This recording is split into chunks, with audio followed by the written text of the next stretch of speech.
So before we get into the nitty gritty and the details of everything, I want to get an introduction to you guys. If people out there haven't heard of you before, who is ComicTom? Who is FireGuyRyan? How did you guys get into being overall nerds, comic book enthusiasts, the whole shebang?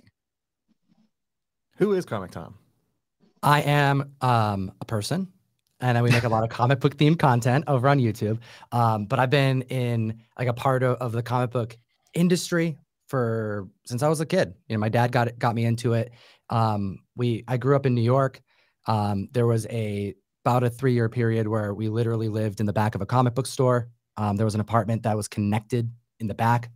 And I grew up being able to play Magic, D&D, read any comics I want from the age of 7 till 10 years old. And it really introduced me to this like big world, but it was all through my dad because he was a major geek growing up. He played music, played drums in a band called Oogla the Mock.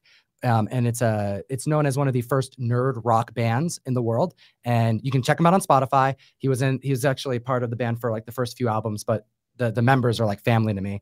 And, you know, my dad and them wrote songs about Aquaman and Star Trek and Werewolf by Night and Kang the Conqueror. I hate that one.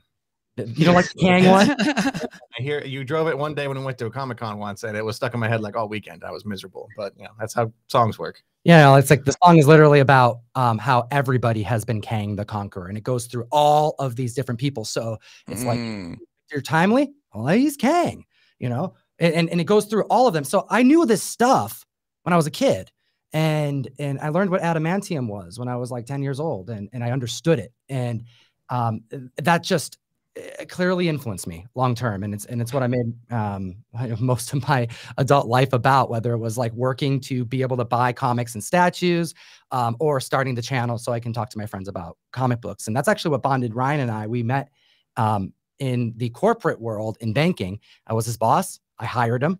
The main reason why I was so excited about Ryan, besides your great personality, and I knew you'd be great with the customers at the branch. You shared with me that you like comic books.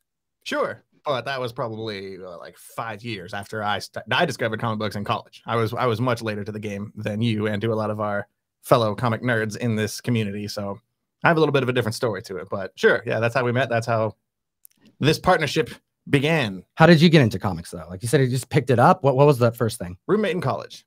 He had a shelf full of all the greatest hits, all the Alan Moore stuff, Batman Year One, Arkham Asylum, Dark Knight Returns, the important stuff. He's actually how I got into Green Lantern too. So that guy, I owe a lot to that roommate of mine.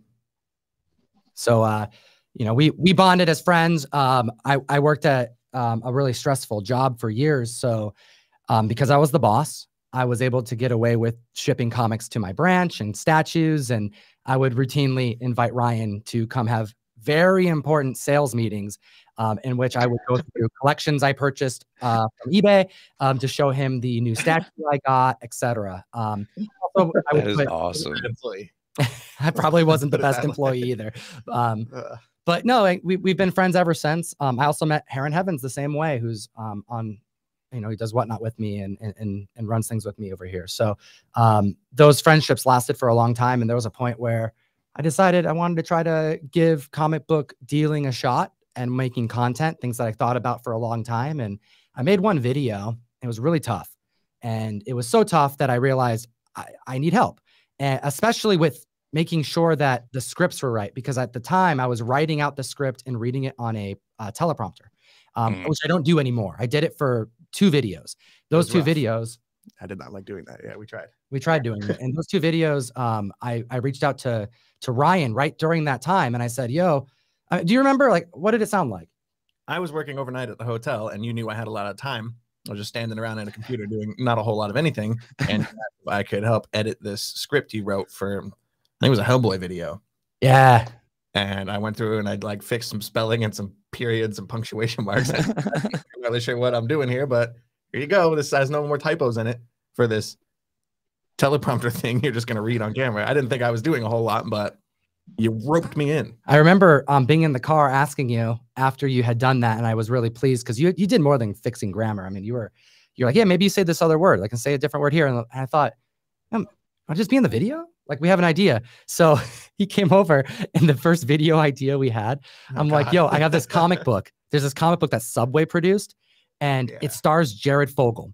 And you know where he is, in prison for really bad things. And we made a video about DC's JLA meeting Jared Fogle and how he helped save somebody in this in the DC universe. And we thought it was just the funniest thing because, wow, you know, comic books document so much history, kind of indirectly sometimes on purpose. But in this case, it was just one of those situations where it's like, oh, that's like a weird thing to talk about on the mic. And I thought it would be interesting to have the conversation with you. And I really enjoyed that video. And I think that started this improv that we started doing over 5 years.